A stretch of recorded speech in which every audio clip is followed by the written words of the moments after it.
Hi friends, ఇవాల్టి topic ఏంటిదంటే boredom అనేది కపుల్స్ మధ్యన గ్యాప్ని ఏ విధంగా పెంచుతుంది, మనం దాన్ని ఏ విధంగా ఎదుర్కోవచ్చు, ఒక గొప్ప జీవితాన్ని ఎట్లా గడపవచ్చు.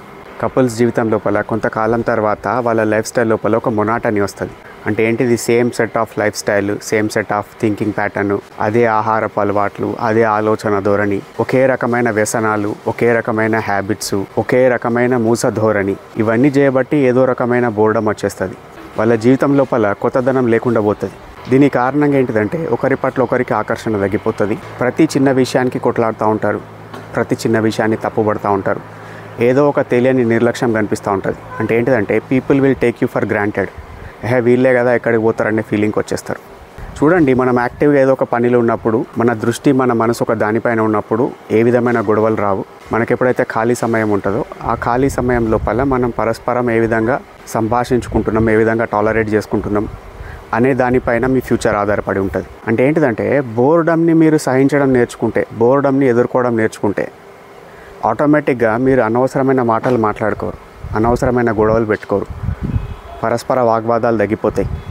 కారణం లేకుండా గొడవలు ఎందుకైతే అంటే ఏదో పొద్దుపోక, ఏదో దోచక, టైంపాస్ చేయడానికి ఏదో ఒక మాట అనేస్తారు. ఇగ్నోర్ చేయాల్సిన విషయాలను పట్టి చూస్తారు, లైట్ తీసుకోవాల్సిన విషయాలను కూడా సాగదీస్తూ ఉంటారు. సో ఇటువంటి కారణాలు చేయబట్టి మీకు ఇంటిమసీ తగ్గిపోతుంది, కమ్యూనికేషన్ గ్యాప్ వచ్చేస్తుంది, ఒకరి పట్ల ఒకరికి అపనమ్మకం వస్తుంది. ఈ మాటల లోపల ఇరువురి బంధువులను ఏదో ఒక మాట అనుకుంటారు, ఇరువురి వంశాలను ఏదో ఒక మాట అనుకుంటారు. దాని కారణంగా కూడా డిఫరెన్సెస్ పెరిగిపోతాయి. చూడండి, బోర్డమ్ యొక్క చిన్న చిన్న సైన్స్ చెప్తా చూడండి. మీ ఇంటి ఫుడ్ మీకు నచ్చకపోవడం, మీ ఇంట్లో ఎక్కువ సమయం మీరు గడపడానికి ఇష్టపడకపోవడం, సాయంత్రం ఆఫీస్ అయిపోయిన తర్వాత ఇంటికి రాకుండా బయట అటు ఇటు తిరగడం, ఇంట్లో కన్నా బయట ఎక్కువ గడపడానికే ప్రయత్నిస్తుండడం, డైరెక్ట్ కమ్యూనికేషన్ అనేది తగ్గిపోవడం, ఎదుటి వ్యక్తి పైన నమ్మకం తగ్గిపోవడం, ఇవన్నీ ఒక బోర్డమ్ లక్షణాలు. సింపుల్గా చెప్తా, మీరు దీని నుండి బయటపడాలంటే మీకు మీరు ఒకసారి సెల్ఫ్ రిఫ్లెక్షన్ చేసుకోవాలి. మనం చేస్తున్న తప్పిదాలు ఏంటిది మనకు మనమే బేరీ చేసుకోవాలి. జీవితం లోపల విపరీతంగా బిజీ ఉండే ఎవరైనా చూడండి, ఫ్యామిలీకి నేను క్వాలిటీ టైం ఇవ్వలేకపోతున్నా అని చెప్తూ ఉంటారు.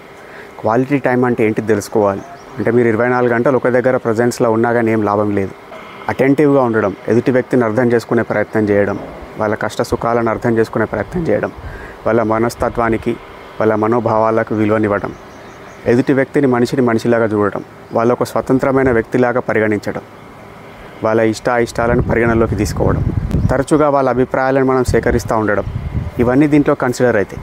గుర్తుపెట్టుకోండి, ఈ బోర్డమ్ అనేది లైఫ్లో నుండి వెళ్ళిపోవాలంటే ఏదన్నా కానీ ఒక షేర్డ్ వర్క్ చేయాలి. అంటే ఏంటిది, ఏదో ఒక చిన్న హాబీ, గార్డెనింగ్ చేయడమో, కలిసి ఇల్లు క్లీన్ చేయడమో, ఏదో చిన్న చిన్న వస్తువులు తయారు చేయడమో, ఏదో ఒక యాక్టివిటీ, కలిసి గుడికి పోవడమో, అట్లా బయట తిరగడానికి పోవడమో, వాకింగ్కి పోవడమో.